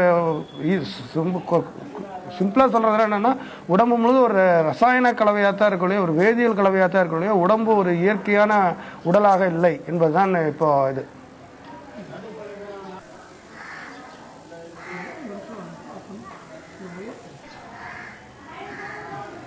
இப்போ முந்தைய காலத்தில் சார் பார்த்தீங்கன்னா இப்போ கூட இந்தியா போன்ற இதில் பார்த்தீங்கன்னா விவசாயிகள்னா ஒரு சிறிய விவசாயி இருப்பான், ஒரு குறு விவசாயி இருப்பான், ஒரு பெரிய விவசாயி இருப்பான், அல்லது பெரிய பண்ணையார் வரைக்கும் இருப்பாங்க. ஆனால் இந்த கார்ப்பரேட், அதாவது பெரிய பெரிய கம்பெனிகளே விவசாயம் பண்ணுறதுங்கிறது அமெரிக்கா போன்ற நாடுகள் தான். அங்கே பெரிய பெரிய பன்னாட்டு நிறுவனங்களே இந்த விவசாயத்தை பண்ணுறதுனால அவங்க என்ன பண்ணுறாங்க, அதோட விவசாயத்தோட மோனோபொலி மட்டும் இல்லாமல் அதோட இண்டஸ்ட்ரியாக மட்டும் தொழிற்சாலை மாதிரி இல்லாமல் மட்டும் இல்லாமல் அதை தங்கள் கட்டுக்குள்ளே வச்சுக்கணுங்கிற முயற்சி தான் இப்போ பண்ணிட்டு இருக்காங்க. அது மாதிரி தான் பார்த்தீங்கன்னா இப்போ நடுவில் எல்லாம் பார்த்தீங்கன்னா இந்த சூரியகாந்தி எண்ணெய் போன்றவற்றை ITC என்ற ஒரு பெரிய நிறுவனம் பண்ணுது. இவ்வாறு இந்த நிறுவனங்கள் மாதிரி இப்போ பன்னாட்டு நிறுவனங்கள் பண்ணும்போது பார்த்தீங்கன்னா அவங்களுக்கு ஒரு சாதாரண விவசாயியோட பிரச்சனைகளை பற்றி அவங்களுக்கு கிடையாது. அவங்களுக்கு எவ்வாறு பெரிய முதலீடு இட்டு அது மூலம் எவ்வாறு லாபத்தை பெற்று போகிறது அவங்களுக்கோட பெரிய முக்கியமான வேலையாக இருக்குது. அதுக்கேற்றபடி அரசியலில் மட்டும் இல்லை, அரசாங்கத்தில் புதிய புதிய சட்டங்களையும் கொண்டு வர்றதுக்கு முயற்சிக்கிறாங்க. இப்போ சமீப காலத்தில் பார்த்தீங்கன்னா நம்ம எல்லாம் பத்திரிகையில் படிச்சிருப்போம், கேள்விப்பட்டிருப்போம். என்னென்னா வடி உரிமைன்னு. இது என்னங்க புதுவிதமான வடி உரிமைன்னு பார்த்தீங்கன்னா, ஸோ வெளிநாட்டில் உள்ள கம்பெனிகள் நம்முடைய மஞ்சள், வேம்பு, பூண்டு போன்றவற்றோட ரசாயன குணங்களை ஒரு சர்டிஃபிகேட் மாதிரி பண்ணிட்டு கடைசியில் அதை வடி உரிமை பண்ணிட்டு அதற்கு தாங்கள் தான் உரிமை. ஸோ அந்த இதை உபயோகிக்கும் போது அவங்களுக்கான மானியத் தொகை நம்ம கொடுக்கணுங்கிற மாதிரி இது பண்ணிடுறாங்க. ஸோ இது பாரம்பரியமாக மஞ்சளோட குணநலங்கள் நமக்கு தெரியும். அது மூலம் நம்முடைய வீட்டில் என்ன மாதிரியான பங்கு ஆட்டிகிட்டு இருக்குது. அதே மாதிரி இப்போ வெள்ளைப்பூண்டுனாலும் சரி அல்லது வேப்ப மரமாக இருந்தாலும் சரி, வேப்பத்தை வச்சு நாம் பண்ணுறது எல்லாத்துக்கும் அது உதவிகரமாக இருந்துச்சு. ஆனால் இப்போ என்னன்னா பெரிய பெரிய பன்னாட்டு கம்பெனிகள் அதை வடிவுரிமை செஞ்சுட்டு அந்த உபயோகிப்பதற்கு நீங்கள் எங்களுக்கு மானியத் தொகை தர வேண்டும் என்று போட்டி போட்டுக்கிட்டு இருக்கேன். அதே மாதிரி பார்த்தீங்கன்னா நடுவில் திடீர்னு பார்த்துருப்பீங்க, பாஸ்மதி அரிசியை அமெரிக்காவில் ஒரு நிறுவனம் வடிவுரிமை செஞ்சிருச்சு. இனிமேல் அதோட சர்டிஃபிகேட் இருந்தால் தான் பாஸ்மதி அரிசி வாங்கலான்னு. ஆனால் பாஸ்மதி அரிசிங்கிறது பாகிஸ்தான், இந்தியாவை தவிர வேறு எங்கேயும் விளையாடுறது கிடையாது. ஆனால் இந்த கம்பெனி அதை ஒரு இதாக எடுத்துகிட்டு கடைசியில் வடிவுரிமையை பண்ணி இது பண்ணிட்டாங்க. அதே மாதிரி நமக்கு எல்லாம் தெரியும், இப்போ இந்த சாதாரண மஞ்சள் காமாலைக்கு நம்ம உபயோகிக்கிற மருந்து கீழாநெல்லிங்கிறது ஒரு சாதாரண கிராமத்தில் இருக்கிற ஒவ்வொருத்தருக்கும் தெரிஞ்ச விஷயம். இது ஒரு பெரிய டாக்டர்லாம் கூட போக வேண்டிய தேவையில்லை. ஆனால் இப்போ என்ன பண்ணிட்டாங்க, அந்த கீழாநெல்லியை வடிவுரிமை சேர்ந்து வெளிநாட்டுக்கு அனுப்பிச்சிட்டு அங்கே வெளிநாட்டிலிருந்து வர ஹெப்பாட்டிட்டிஸ் பி என்ற இன்ஜெக்ஷனை 300 ரூபா கொடுத்து 3 தடவை போடணும் அப்படிங்கிற மாதிரி வந்துட்டு இருக்கு. இதுதான் நம்முடைய நிலைமை. ஸோ இப்போ அந்த மாதிரி இருக்கிறனால பார்த்தீங்கன்னா இப்போ இந்த விவசாயங்கிறது ஒரு பன்னாட்டு அளவில் ஒரு இதாகிடுச்சு, ஒரு பெரிய ட்ரேடிங் மாதிரி ஆனதுனால பார்த்தீங்கன்னா இப்போ அதுக்காக என்ன பண்ணுறாங்க, ட்ரிப்ஸ் என்று சொல்லப்படுகின்ற அறிவுசார் சொத்துரிமை அது இதுன்னு சொல்லிட்டு பேட்டன்ட்லாம் போன்ற வடிவுரிமை சட்டங்கள்லாம் கொண்டு வந்துட்டு இப்போ அதை கசக்கி புளிகிறாங்க. அதே மாதிரி இப்போ என்ன பண்ணிட்டாங்கன்னா, இப்போ இந்தியா உணவில் தற்சார்பு அடைந்திருந்தாலும் வெளிநாட்டிலிருந்து 5% பொருட்களை அவங்க இறக்குமதி செய்தே ஆகணும் என்று சொல்லப்படுகிறது உலக வணிக ஒப்பந்த நிறுவனம். ஸோ இப்போ அதனால் என்ன, வெளிநாட்டிலிருந்து இப்போ சப்போஸ் இந்தோனேஷியா போன்ற பகுதியிலிருந்து அல்லது தாய்லாந்துலேருந்து அரிசி குறைவான விலைக்கு வந்துச்சுன்னா ஒவ்வொருத்தரும் அடிப்படையில் உள்ள சாதாரண எல்லாருமே அதுக்கு தான் மாறுவாங்க. அவ்வாறு எல்லாருமே அதுக்கு மாறிட்டாங்கன்னா அப்போ கடைசி வாங்கிட்டாங்க. அப்போ இங்கே இருக்கிற விவசாயிகள் நிலைமை என்ன ஆகும்னு யோசிச்சு பார்க்கணும். அதனால தான் என்ன பண்ணணும், அதுக்கான ரெஸ்ட்ரிக்ஷன் இருக்கணும். ஆனால் இப்போ என்ன ஆயிடுச்சு, அரசாங்கமே திறந்து விட்டுருச்சு.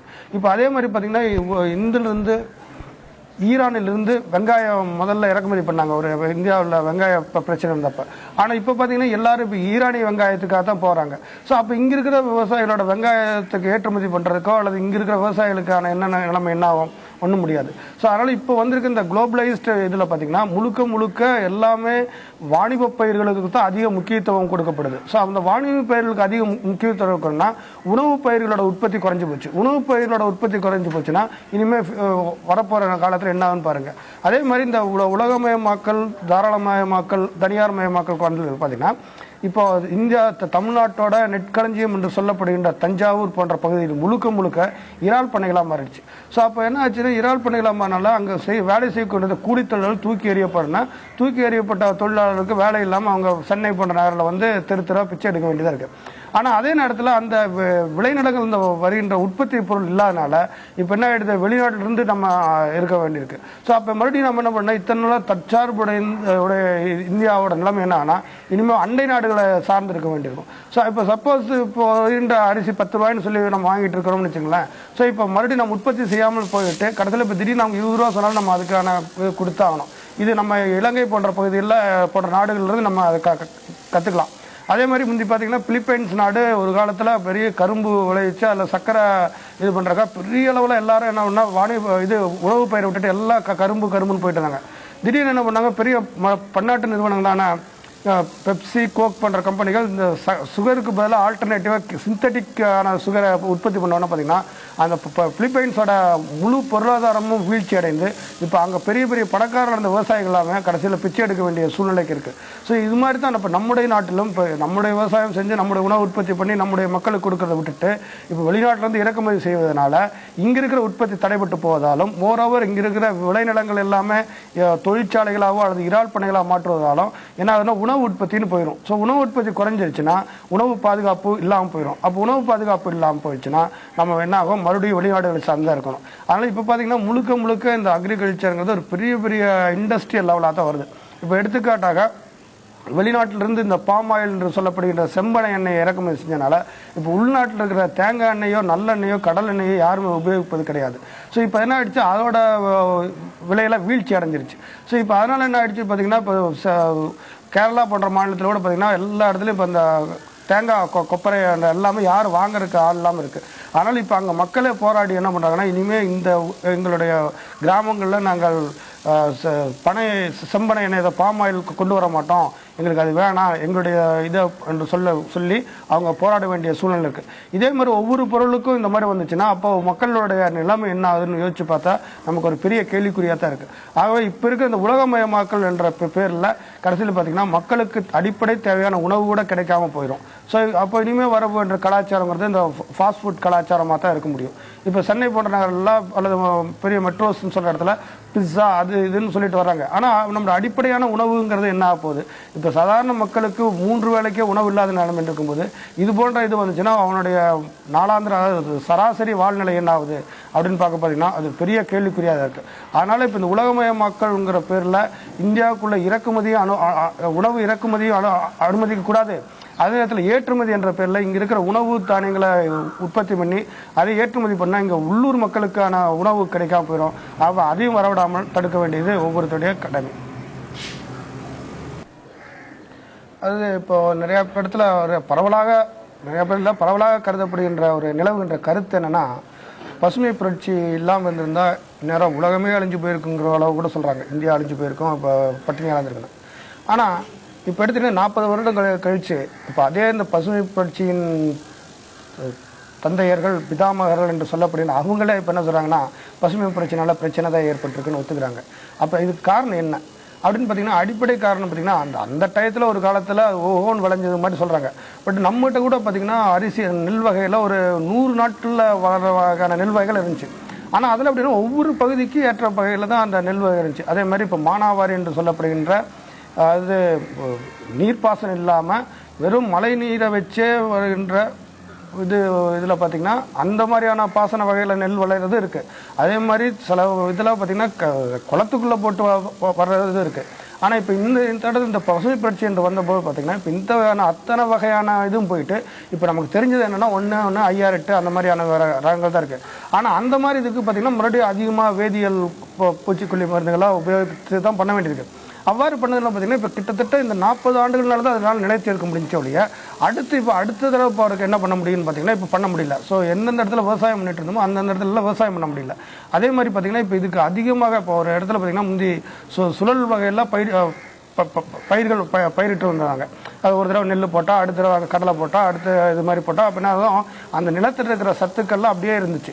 ஆனால் இப்போ அப்படி இல்லை. இதுக்கு எடுத்தாலும் நமக்கு பயிர்னாவே நெல்லை தவிர வேறு ஒன்றும் கிடையாது. வட இந்தியானா கோதுமை தவிர ஒன்றும் இல்லைங்கும் போது அந்த ஒரு குறிப்பிட்ட வகையான ரகங்களே விடுறதுனால அது ஒரு குறிப்பிட்ட வகையான சத்துக்களே எடுக்கிறனால மற்ற சத்துக்கள் அங்கே இருக்கும். ஆனால் அது இந்த பயிர்களுக்கு தேவையில்லை. அதனால் என்ன ஆயிடுச்சு, இன்னும் கொஞ்ச நாளில் பார்த்தீங்கன்னா அந்த பயிர்கள் விளைவுதான் குறைஞ்சி போச்சு. இது கண்ணுக்கு தெரிஞ்சது. அதாவது முதல்ல சொன்னபடி பார்த்து ஒரு கிட்டத்தட்ட இப்போ உலகம் தோன்றிய காலத்திலிருந்து இருந்த விவசாயத்தோட நிலைமை இந்த 40 ஆண்டுகளில் பார்த்தீங்கன்னா ஒரு குறுகி ஒரு ஸ்டாண்ட் ஸ்டில் என்று சொல்லப்படுகின்ற அளவுக்கு வந்துட்டு இப்போ என்ன ஆச்சுன்னா மறுபடியும் நம்ம பழைய நிலைமைக்கே போக வேண்டிய கட்டாயத்துக்கு உட்பட்டு தான் இப்போ நம்ம பழைய இதை யோசிச்சுட்டு இருக்கோம். ஏதோ இப்போ நம்ம இல்லை பசுமை புரட்சினால நம்ம இப்போ பெருகிட்டோம், இதை விட வேற ஏதாவது போகணும் பதிலாக இப்பொழுது இந்த பசுமை புரட்சிங்கிற முறையில் வந்த விவசாயத்தினால் நம்ம தொடர்ந்து செய்ய முடியாது. இப்பொழுது நம் மக்களுக்கு உணவு வகை வேண்டாம், மீண்டும் நாம் பழைய நிலைக்கு போயாக வேண்டும் என்ற சூழ்நிலைக்கு கட்டுப்படுத்தினாலும் தெரியுது. இதை விவசாயிகிட்ட பேசினாவே தெரியும். அவங்களே சொல்கிறாங்க, நாங்கள் எவ்வளோ விவசாயம் பண்ணி கையை சுட்டுக்கிட்டு தான் சார் அதிகம். ஸோ இப்போ பார்த்தீங்கன்னா விவசாயம்ங்கிறது ஒரு லாபம் கூட தராது மட்டும் இல்லை, எங்களுக்கு நஷ்டத்தை தான் தருது மட்டும் இல்லை, பெரிய பெரிய கடனாளி ஆக்குதுங்கிறாங்க. அதே மாதிரி இப்போ பார்த்தீங்கன்னா இப்போ விவசாயிகள்லாம் பார்த்தீங்கன்னா ஆந்திரா போன்ற பகுதியில் தற்கொலையெல்லாம் பண்ணி இறந்து வேண்டிய சூழ்நிலைக்கு தள்ளப்பட்டிருக்காங்க. ஸோ அதனால் இந்த பசுமை புரட்சி வந்ததுங்கிறது ஏதோ எல்லாருக்கும் உணவளிக்கிறதுக்கு வந்த ஒரு தாரக மந்திரம் நினைக்க வேணாம். இது வெளிநாட்டில் உள்ள பெரிய பெரிய வேதியியல் கம்பெனிகள், பன்னாட்டு கம்பெனிகளோட சதியால் தான் வந்திருக்கு. ஏன்னா அந்த மாதிரியான அந்த பசுமை புரட்சின்னு சொல்லக்கூடிய இந்த ஹைபிரிட் வெரைட்டியான ரக வித்துக்களை உபயோகிக்கும் போது அது கட்டாயம் நோய் தாக்கும். அதுக்கு நல்லா வளரணும்னா அதுக்கு நிறைய உரம் போடணும். அது என்ன வேதியியல் உரமாக தான் இருக்கும். ஸோ அந்த வேதியியல் உரம் வரும்போது நிறையா நோய்கள் தாக்கும். அப்போ அந்த நோய்களை தாக்கணும்னா அதை கட்டுப்படுத்த மறுபடியும் பூச்சிக்கொல்லி உபயோகிக்கணும். மறுபடியும் ஆட்டை வாங்கணும், நம்ம மறுபடியும் கிபா கைகி போன்ற பெரிய பெரிய பன்னாட்டு நிறுவனம் தான் வரும். ஆகவே பசுமை புரட்சிங்கிறது ஏதோ மக்கள் நலனில் கருத்தில் கொண்டு மக்களுக்கு உணவளிக்கும் அட்சய பாத்திரம் மாதிரி ஏதோ மனிதர்களை பண்ண அட்சய பாத்திரம் மாதிரி நினைக்க தேவையில்லை. இது உண்மையிலேயே ஒரு பெரிய பன்னாட்டு நிறுவனங்களின் வியாபார நோக்கத்திற்காக கொண்டு வரப்பட்ட ஒரு முயற்சி தான். அது இந்த நவீன வேளாண்மை என்ற பெயரில் வந்த பசுமை புரட்சி அந்த அலை இப்போ ஓயர் நேரத்தில் இப்போ புதுசாக ஒரு புது வார்த்தையெல்லாம் கொண்டு வராங்க. என்னென்னா ஜீன் டெக்னாலஜி என்று சொல்லப்படுகின்ற இந்த மரபணுக்களை மாற்றி பண்ணுற தொழில்நுட்பம்னு. இது பார்த்திங்கன்னா இது அதை விட ரொம்ப மோசமாக இருக்கும். ஏன்னா முதல்ல பசுமை புரட்சி வந்தப்போ அந்த விவசாயத்துக்கான இடுபொருளாக அதிகமானதுனால சாதாரண சிறு விவசாயிகள் அதை விட்டுட்டு ஓடி போயிட்டாங்க. ஆனால் இப்போ இந்த மரபணுக்களை பற்றிய இது வரும்போது பார்த்திங்கன்னா இப்போ என்ன ஆயிரும், கிட்டத்தட்ட ஒரு கைவிட்டு எண்ணக்கூடிய ஒரு 5-6 பன்னாட்டு நிறுவனங்கள் சார்ந்து தான் அல்லது அதனுடைய இதை நம்பித்தான் இந்த உலகமே இருக்க வேண்டிய சூழ்நிலையில் வரப்போகுது. அதோட எடுத்துக்காட்டாக தான் மான்சான்டோ என்ற கம்பெனி ஒரு புதுவிதமான விதையை அறிமுகப்படுத்தியது. அது பேர் டெர்மினேட்டர் சீட்ஸ் என்பாங்க. அந்த டெக்னாலஜி என்னென்னா யூஸ்வலி ஒரு விதை போட்டோம்னா அது மறுபடியும் செடியாகி அல்லது மரமாகி அல்லது காய் அந்த காயிலிருந்து கனியாகி அந்த மறுபடியும் அதிலிருந்து விதை வரும், மறுபடியும் போட்டு அதை உற்பத்தி பண்ணுவோம். ஆனால் இப்போ அப்படி கிடையாது. இந்த விதையை ஒரு தடவை யூஸ் பண்ணிங்கன்னா அதுக்கு மேலே அதுலேருந்து உணவு வேணால் வருமே ஒழிய, சரி இப்போ பயிர்கள் வேணால் வரும், அதுலேருந்து தானிய கதிர்கள் வேணால் வருமே ஒழிய மறுபடியும் அந்த தானிய கதிரை உபயோகித்து அதையே ஒரு விதையாக நம்ம பண்ண முடியாது. ஸோ இது மாதிரி தன்மையுடைய விதைகளை கொண்டு வந்து பண்ணுறாங்க. எதுக்கானா இத்தனை நாளாக இந்த இயற்கை வேளாண்மையில் இந்த பசுமைப்படுத்திட்டு இருக்கும்போது வேதியியல் பொருட்களுக்காக இந்த கம்பெனிகளை நாடி இருக்க வேண்டியிருந்துச்சு. இப்போ அதுக்கு மாற்றாக பல இது வரும்போது இப்போ இந்த மாதிரி டெர்மினேட்டர் சீட்ஸ் கொண்ட நீங்கள் ஒவ்வொரு தடவை விதை வாங்கும் போதும் கூட அந்த நிறுவனங்களை சார்ந்து தான் அதோட தயவில் தான் நீங்கள் இருக்க வேண்டிய சூழ்நிலை இருக்கும். அதற்கான முயற்சிகள் வெகுவாக நடந்துட்டு இருக்குன்னா, ஆனால் இப்போ அதுக்கு எதிராக மக்களுடைய போராட்டங்களும் வந்துட்டு இருக்கு. அதே மாதிரி இப்போ பார்த்தீங்கன்னா இப்போ மேலை நாடுகளில் இந்த அவங்களுக்கு ஏதாவது ஆராய்ச்சி என்ற பெயரில் ஏதாவது இந்த மரபணுக்களோட விளையாண்டுட்டு இருக்கிறது அவங்களோட அங்கே இருக்கிற அறிவியல் அறிஞர்களோட வேலையாகவும் இருக்குது. அதில் இப்போ என்ன பார்த்தீங்கன்னா ஜெனட்டிக்கலி மாடிஃபைட் ஃபுட்ஸ் அப்படின்னு கொண்டு வராங்க. எதுக்காகனா அவங்க ஒவ்வொன்றும் ஒரு மாதிரி சொல்கிறாங்க. சப்போஸ் பார்த்தீங்கன்னா இப்போ தக்காளி ரவுண்ட் ஷேப்பில் இருக்கிறனால பேக்கிங் பண்ணுறது கஷ்டமாக இருக்குது, அதனால் அது என்ன பண்ணால் சதுர வடிவில் கொண்டு வந்தோம்னா அதை பேக் பண்ணி வெளிநாட்டுக்கு அனுப்புறதுக்கு ஈஸியாக இருக்கும். அதே மாதிரி ஷெல்ஃப் லைஃப் என்று சொல்லப்படுகின்ற அந்த இதுக்கு நிறைய நாள் இப்போ ஃப்ரிட்ஜுக்குள்ளே வச்சா கெடாமல் இருக்கணும் அது என்பதற்காக அதை இது பண்ணணுங்கிற மாதிரியான முயற்சியெல்லாம் பண்ணிட்டாங்க. ஆனால் இந்த மாதிரி இது பண்ணும்போது அது எங்கே போய் முடியும் என்ன பண்ண முடியுங்கிறத பற்றியான இது யாருக்குமே கிடையாது. ஸோ ஆனால் இதே இது அவங்க பயங்கர போலித்தனமான விஷயத்த சொல்கிறாங்க. என்னென்னா நீங்கள் தானே இயற்கை வேளாண்மைங்கிறீங்க, இந்த ஜெனட்டிக்கலி மாடிஃபைட்லையும் இந்த கெமிக்கல் ஃபெர்டிலைசர் இது பெஸ்டிசைட்லாம் யூஸ் பண்ணுறதில்ல, அதனால் இதுவும் ஒரு ஆர்கானிக்கலி மாடிஃபைட் ஃபுட்டு தாங்கிற மாதிரி சொல்கிறாங்க. ஆனால் இது பார்த்திங்கன்னா ஒரு பெரிய பன்னாட்டு நிறுவனங்களோட கையில் விவசாயத்தை கொண்டு வர்றதுக்கான முயற்சி தான் இது. அவ்வாறு போச்சுன்னா இனிமேல் எந்த விவசாயம் மட்டுமல்லாமல் பெரிய பெரிய விவசாயிகளோட பண்ண முடியாமல் ஒரு பெரிய பன்னாட்டு நிறுவனங்கள்லாம் விவசாயத்தை கையில் வச்சுருக்கோம். ஸோ அப்போ இந்த ஜெனட்டிக்கலி மாடிஃபைட் ஃபுட்ஸ் வரும்போது பார்த்திங்கன்னா அது உடலில் போய் என்ன விதமான ஆல்ரெடி இந்த வேதியியல் பொருட்களை சாப்பிடும்போது இத்தனை நோய்கள் மற்ற இதில் வரும்போது இனிமேல் அந்த ஜெனட்டிக்கலி மாடிஃபைட் ஃபுட்ஸை சாப்பிடும்போது என்ன மாதிரி வரும்னு தெரியாது. அதனால தான் இப்போ என்ன பண்ணுறாங்க, மக்கள் அதுக்கான போராட்டங்கள்லாம் நடத்துகிறாங்க. அப்போ பண்ணும்போது அதான் இப்போ என்ன சொல்கிறாங்கன்னா அமெரிக்கா போன்ற நாட்டில் உள்ள குழுக்கள் கூட என்ன சொல்கிறாங்கன்னா நீங்கள் ஜெனட்டிக்கலி மாடிஃபைட் ஃபுட் பண்ணுற தப்பு, அவ்வாறு பண்ணால் கூட நீங்கள் இது போடும்போது அது கடைக்கு வரும்போது அதில் லேபிள் இருக்கணும், இது ஜெனட்டிக்கலி மாடிஃபைட் ஃபுட்டுன்னு லேபிள் இருக்கணும்னு நிர்பந்திக்கிறாங்க.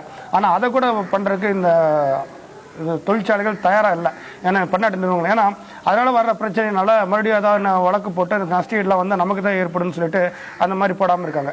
ஆனால் இந்த இது பார்த்திங்கன்னா இந்த ஃப்யூச்சரில் அந்த மாதிரியான இதுக்கு தள்ளப்பட்டுச்சுன்னா நம்ம வெறும் ஒரு குறிப்பிட்ட எண்ணக்கூடிய ஒரு 5-6 கம்பெனிகளை நம்பி இருக்க வேண்டியிருக்கும். அதனால் இப்போ இந்த ஜெனட்டிக்கலி மாடிஃபைட் ஃபுட் வரும்போது பார்த்திங்கன்னா அதில் நிறையா கலாச்சார கொஸ்டின் எல்லா விதமான இதெல்லாம் இருக்குது. அப்போ என்ன சொல்கிறாங்கன்னா இப்போ ரொம்ப ஆர்டிக்கில் இருக்கிற ஒரு ஃப்ளவுண்டர் ஃபிஷ்ஷோட ஜீன்ஸ் எடுத்து இதில் வச்சா இங்கே இருக்கிறது சீக்கிரம் குளிர்ச்சி அடைஞ்சிரும் அப்படிங்கிற மாதிரியான விஷயங்களாக சொல்கிறாங்க. இவ்வாறு பண்ணும் பார்த்தீங்கன்னா இப்போ அட்லீஸ்ட் இப்போ அது வேதியியல் பொருட்களை இது பண்ணும்போது கூட ஒரு நம்மளுடைய கையோட ஒரு கட்டுப்பாட்டுக்குள்ளே இருக்குது. ஸோ இப்போ நம்ம 40 வருஷம் கழிச்சு அதோட தீமை உணர்ந்தோன்னா இப்போ திரும்பி போகிறதுக்கான ஒரு சாத்தியக்கூறுகள் இருக்குது. ஆனால் ஜெனட்டிக்கலி மாடிஃபைட் ஃபுட்ஸ் வந்துச்சுன்னா அது என்ன மாதிரியான விபரீதங்களை ஏற்படுத்தணும்னு தெரியாது. அதே நேரத்தில் அதுக்கப்புறம் நம்ம என்னால் திரும்ப முடியுமாங்கிறது முடியாது. மூன்றாவதாக இது ஒரு சாதாரண ஒரு அடிப்படையான ஒரு குடிமகனோட இது இல்லாமல் ஒரு பெரிய பன்னாட்டு நிறுவனத்தை சார்ந்து இருக்க வேண்டிய சூழ்நிலைக்கு நம்ம தள்ளப்படுவோம். இந்த இப்போ அடிக்கடி சொல்கிறது சூழலியம் அல்லது சூழலியல் அல்லது சுற்றுச்சூழல் பற்றியான நிறைய பேர் பேச வேண்டிய சூழ்நிலைக்கு தள்ளப்பட்டிருக்கோம். பட் ஏன்னா இந்த வளர்ச்சி என்ற பெயரில் பலவிதமான மேம்பாட்டு திட்டங்கள் என்ற பெயரில் வந்ததுனால இயற்கை வளங்கள் சூறையாடப்பட்டதும் இல்லாமல் இயற்கை வளங்கள் நாசப்பட்ட போயிடுச்சு. ஸோ அதனால் இப்போ மக்களிடையே அந்த விழிப்புணர்வு ஏற்படுது. அதே நேரத்தில் இந்த சூழலியல் என்பது ஏதோ வெறும் மரம் வைக்கிறது, ஸோ மரம் வச்சுட்டா உடனே சுற்றுச்சூழலை பாதுகாப்போம் அல்லது வெறும் பச்சை கலரில் பெயிண்ட் அடித்து மரம் வளர்த்தா மழை பெறுவோம்னு சொல்கிற விஷயம் கிடையாது. இந்த சூழலியல் என்பது ஒரு அரசியல், சமூக, கலாச்சார, பொருளாதாரத்தை எல்லாத்தையும் அடக்கியது தான் சூழலியல். ஸோ அதனால தான் பார்த்திங்கன்னா இப்போ ஒவ்வொரு இடத்துலையும் இப்போது சுற்றுச்சூழல் வந்துட்டு நமக்கு இயற்கையாக கிடைத்த காற்று மாசுபட்டு விட்டது, அதே மாதிரி நம்ம குடிக்கின்ற அடிப்படையான குடிநீர் மாசுபட்டு விட்டது, நம் இருக்கின்ற நிலம் மாசுபட்டு விட்டது. ஸோ இப்போ எல்லாமே மாசுபட்டதுனால தான் பார்த்திங்கன்னா இப்போ உலகில் பலவிதமான பிரச்சனைகள் நமக்கு ஏற்பட்டுருக்கு. ஸோ இப்போ மறுபடியும் பார்த்திங்கன்னா முந்திலாம் ஒரு தண்ணீர்னா நம்ம ரொம்ப அதிகமாக செலவழிச்சானா என்னடா காசை தண்ணி மாதிரி செலவழிக்கிறேன்பாங்க. ஆனால் இப்போ அப்படி கிடையாது. தண்ணி வாங்குற கூட நம்ம இப்போ காசு கொடுக்க வேண்டிய சூழ்நிலையெல்லாம் இருக்கும். ஏன்னா நம்ம இருக்கின்ற நீர்நிலைகள் எல்லாத்தையுமே மாசுபடுத்தி விட்டோம். இப்போ தொழிற்சாலையிலிருந்து வருகின்ற கழிவுகள் வந்து அதில் இருக்கிறனாலையும், மற்றும் இப்போ நம்முடைய நீர்நிலைகள் என்று சொல்லப்படுகின்ற குளங்கள், குட்டைகள் அதையெல்லாம் நம்ம பராமரிக்காதனாலையும், மற்றும் இந்த பசுமை புரட்சி போன்ற முயற்சிகளால் இங்கே இன்டென்சிவ், அதாவது அதிக உற்பத்தி பண்ணணும் என்ற ஒரே ஒரு பேராசையின் காரணமாக அதிகமாக வேதியியல் உரங்களை உபயோகித்தனாலையும் நம்முடைய காற்றும் சரி, நீரும் சரி, நிலமும் சரி எல்லாம் மாசுபட்டு விட்டது. ஸோ அதே மாதிரி இப்போ வளர்ந்த நாடுகள் எல்லாம் என்ன பண்ணுறாங்கன்னா, அவங்களுடைய நாடுகளில் இப்போ அதாவது அப்சலேட் டெக்னாலஜி என்று சொல்லப்படுகின்ற அவங்க இதில் முடிஞ்சு போன பழைய போன தொழில்நுட்பங்கள் எல்லாம் மூன்றாம் உலக நாடுகள், இந்தியா போன்ற நாடுகளுக்கு தள்ளி விட்டுறாங்க. ஸோ இப்போ அதனால் என்னாச்சுன்னா, இப்போ உலகம் முழுவதும் இந்த பிரச்சனை இருந்துச்சு. அதனால தான் 1992 பிரேசிலில் ரியோடி ஜெனிரோவில் நடந்த உச்சி மாநாட்டில், பூமி உச்சி மாநாட்டில், அப்போ பார்த்தீங்கன்னா உலகில் அத்தனை நாட்டு தலைவர்களும் பங்கேற்றாங்க. ஏன்னா இப்போ இந்த சுற்றுச்சூழல் பாதிப்பு என்பது ஏதோ ஒரு நாட்டோட பவுண்டரிங்கிற இந்த பூகோள ரீதியான எல்லை வச்சு பண்ண முடியாது. எடுத்துக்காட்டாக இப்போ ரஷ்யாவில் செர்னோபில் அணுகுலை விபத்து ஏற்பட்ட போது அதிலிருந்த கதிரியக்கமானது வெறும் ரஷ்யாவில் மட்டும் இல்லை, ஸ்வீடன் வரைக்கும் அது வர வேண்டிய சூழ்நிலையில் இருந்துச்சு. அதே மாதிரியான பிரச்சனைகள் எல்லா இடத்துலையும் இருக்குது. ஸோ இது உணர்ந்த எல்லா நாடுகளும் இப்போ தான் அதை பற்றி இது பண்ணுறாங்க. பட் இந்தியா போன்ற நாடுகளில் அவ்வளோவா விழிப்புணர்வு ஏற்படலை. இந்தியாவில் கூட இந்த சுற்றுச்சூழல் அல்லது சூழ்நிலையம் பற்றி பேசுவதற்கு இந்த போபாலில் ஒரு பெரிய விபத்து நடந்ததுக்கப்புறம் தான் மக்கள் அதை பற்றியான விழிப்புணர்வு ஏற்பட்டுச்சு. ஸோ இப்போ தான் அதை பற்றியான கொஞ்சம் கொஞ்சமாக பேசிகிட்டு இருக்காங்க. ஆனால் இது கொஞ்சம் பேசிகிட்டு இருக்கிற மாதிரியான விஷயம் கிடையாது. நம்ம செயல் மூலம் செய்து அதுக்கான நடவடிக்கைகள் எடுக்கணும். இதுக்காக நம்ம என்னென்னா, மக்கள்கிட்ட அதோட பற்றிய விழிப்புணர்வு ஏற்படுத்தணும். ஒரு சூழலியம் என்பது ஒரு ஒட்டுமொத்தமான விஷயம். அது ஏதோ பிட் பை பீஸாக வெறும் ஏதோ ஒரு மரம் நடுறதுனாலையோ அல்லது ஒரு இது பண்ணுறதுனாலையோ தொழிற்சாலை மூடுறதுனாலையோ ஆன விஷயம் கிடையாது. இது என்னென்னா, ஏன்னா சூழலியல்ங்கிறது ஒவ்வொரு வினாடியும் நம்ம அதை பற்றியான பாதிப்பு உணர்ந்துட்டு இருக்கோம். இப்போ அதே மாதிரி ஒவ்வொரு இதில் பார்த்திங்கன்னா, இப்போது சென்னை போன்ற நகரங்களில், பெருநகரங்களில் வாகனத்தால் வருகின்ற புகை மட்டும் இல்லாமல் அதோட இறைச்சல்கள் அது போன்றதுலேயே பயங்கர பாதிப்பு ஏற்படுது. ஆகவே முதல்ல மக்கள் என்ன பண்ணால், அந்த இதை பற்றிய வளர்ச்சி என்பதை ஒரு மாயை, உண்மையான மாயை பார்க்கணும். வளர்ச்சி என்பது வெறும் பெரிய பெரிய பில்டிங் கட்டுற மாதிரியான விஷயம் கிடையாது. இப்போ சமீபத்தில் இப்போ குஜராத்தில் நடந்த பூகம்பத்தில் கூட பார்த்திங்கன்னா, பூகம்பத்தால் இழப்புங்கிறது என்னென்ன வகைன்னு பார்த்திங்கன்னா ரொம்ப குறைச்சா தான் இருக்கும். ஆனால் அங்கே பெரிய பெரிய கட்டிடங்கள் கட்டி, அனுமதி இல்லாமல் கட்டிடங்கள் கட்டி இது பண்ணி அதில் இடிபாடுகளை விழுந்து இறந்தவர்கள் எண்ணிக்கை தான் அதிகமாக இருக்குது. ஸோ அதே மாதிரி இப்போ என்ன பண்ணுறாங்கன்னா, இது நம் மக்களுக்கு சாதாரண இயற்கை அரண்களாக அல்லது இயற்கை தன்னால் ஒரு எப்படி நமக்கு ஒரு கவசமாக இருந்துன்னு தெரியாமல் இருக்காங்க. எடுத்துக்காட்டாக இப்போ ஒரிசா போன்ற இடத்துல பார்த்திங்கன்னா, இது சதுப்பு நில காடுகள் என்று சொல்லப்படுற அலையாத்தி காடுகள் என்ற காடுகள் இருக்குது. அது பார்த்திங்கன்னா, காடுனா ஒரு பெரிய பெரிய மரமாக இருக்காது, ஒரு சின்ன புதர் மாதிரி இருக்கும். ஆனால் அதோட ரோல் என்னன்னு பார்த்திங்கன்னா, வேகமாக வருகின்ற காற்றை அதை அப்படியே அந்த வேகத்தை குறைச்சி அப்படியே அதை டைவர்சிஃபை பண்ணி உள்ளுக்குள்ளே அனுப்பும். ஆனால் இப்போ கொஞ்ச காலமாக அங்கே இறால் பண்ணை போடுறேன்னு சொல்லிட்டு அந்த சதுப்பு நில காடுகளை அழிச்சதுனால இப்போ நேரடியாக புயல்கள் தாக்கின்றன. இப்போ கடந்த ஆண்டில் கூட பார்த்திங்கன்னா ஒரிசாவில் பார்த்திங்கன்னா பெரிய இழப்பு ஏற்படுது. அதுக்கு முக்கியமான காரணம் அங்கே இருக்கிற சதுப்பு நில காடுகளை வெட்டினால தான். அதே மாதிரி தூத்துக்குடி போன்ற பகுதியில் பவளப்பாறைகள் இருக்குது. அது பார்த்திங்கன்னா ஒரு நல்ல இயற்கை அரணாக இருந்துச்சு. ஆனால் மக்கள் அதோட ரோல் என்ன, அது என்ன மாதிரி நமக்கு அரணாக இருக்குன்னு தெரியாமல் அதை வெட்டி அதை இது சுண்ணாம்பு கால்வாய்க்கு எடுத்து போனதுனால இப்போ கடலானது உள்ளே வந்து கடல் அரிப்பு ஏற்பட்டு இப்போ உள்ளுக்குள்ளேயே தண்ணி வர ஆரம்பிச்சிருச்சு. இது போன்று மக்கள், அதாவது ஒன்று தெரிஞ்சு செய்கிற பிரச்சனைகள் இருக்குது, அதே நேரத்தில் மக்களுக்கு தெரியாமையும் அவங்க தவறு பண்ணுறாங்க. அதனால் என்ன ஆகுதுன்னா, சுற்றுச்சூழலுக்கு பாதிப்பு ஏற்பட்டு அது மக்களை பாதிக்குது. ஆகவே நம்ம இந்த சுற்றுச்சூழல் பற்றிய விழிப்புணர்வை மக்கள்கிட்ட கொண்டு சென்று மக்கள் இது பண்ணுற மாதிரி இருக்கணும். அதே மாதிரி பார்த்திங்கன்னா, இப்போ இந்த தொழில்நுட்பத்திலே குறை தொழில்நுட்பங்கிறது ரெண்டு ஒன்று சொல்லலாம். ஒன்று அணு மின்சாரத்தை பற்றி சொல்லலாம், ரெண்டாவது இந்த பிளாஸ்டிக் என்று சொல்லப்படுகிற நெகிழி பற்றி சொல்லலாம். இப்போ பார்த்திங்கன்னா எல்லா இடத்துலையும் பார்த்திங்கன்னா இந்த நெகிழி பைகள், பிளாஸ்டிக் பைகள் எல்லா இடத்துலையும் போட்டு அது எல்லாமே அது ஒரு மறுசுழற்சி செய்ய முடியாமல் எல்லா இடத்துலையும் இருந்து அது ஒரு பெரிய ஹசார்ட்ஸ், பெரிய கேடு விளைக்கின்ற பொருளாக இருக்குது. ஸோ இப்போ அந்த மாதிரி இருக்கிற நிலைப்பை தான் அதே அரசாங்கம் தடை செய்ய முயற்சிட்டு வருது. அதே மாதிரி எவ்வாறு மேலை நாடுகள் வந்து தொழில்நுட்பத்தை தூக்கி இந்தியா போன்ற நாடுகள் குப்பை கூடையாக நினச்சி போடுறாங்களோ, அதே மாதிரி இந்தியாவோட குப்பை கூட நம்ம தமிழ்நாடு தான் இருக்குது. எடுத்துக்காட்டாக கோவாவில் அங்கே இருக்கிற மக்கள் விரட்டி அடிக்கப்பட்ட காப்பர் டூப் நைலான் 66 என்னன்னா சென்னையில் வந்து கும்படி பண்ணிக்கிட்டே இயங்கிட்டு இருக்கு. அதே மாதிரி மகாராஷ்டிராவில் ரத்னகிரி என்ற இடத்துல இருந்து மக்கள் துரத்தி அடிக்கப்பட்ட ஸ்டெர்லைட் உருக்காலை எங்கே இருக்குன்னு பார்த்தீங்கன்னா இந்த தமிழகத்தில் தான் இருக்குது. ஸோ அது மாதிரி தமிழகம் குப்பை கூட ஆகிட்டு இருக்கு. ஆனால் தமிழகத்தை பொறுத்த வரைக்கும் இந்த திணைகளாக பிரித்து மருதம், முல்லை, நெய்தல், பாலைன்னு சொல்லிட்டு அதாவது இயற்கை வளங்களுக்கு ஏற்றபடி பிரித்து காலம் போய் இப்போ கடைசியில் என்ன ஆச்சுன்னா மறுபடியும் ஒரு பெரிய பாலைவனமாகவோ அல்லது சுடுகாடாக போகின்ற சூழ்நிலைக்கு தமிழகம் போய் கொண்டிருக்கிறது. ஆகவே நம்ம போன்ற அந்த பற்றியான விழிப்புணர்வை மக்கள்கிட்ட ஏற்படுத்தி தமிழ்நாடு சுடுகாடு ஆகாமல் இருப்பதற்காகவும் இன்னும் வரப்போகின்ற சந்ததியினருக்கு ஒரு நல்ல தமிழகத்தை விட்டு செல்வதற்கும் நம்ம முயற்சிக்க வேண்டும்.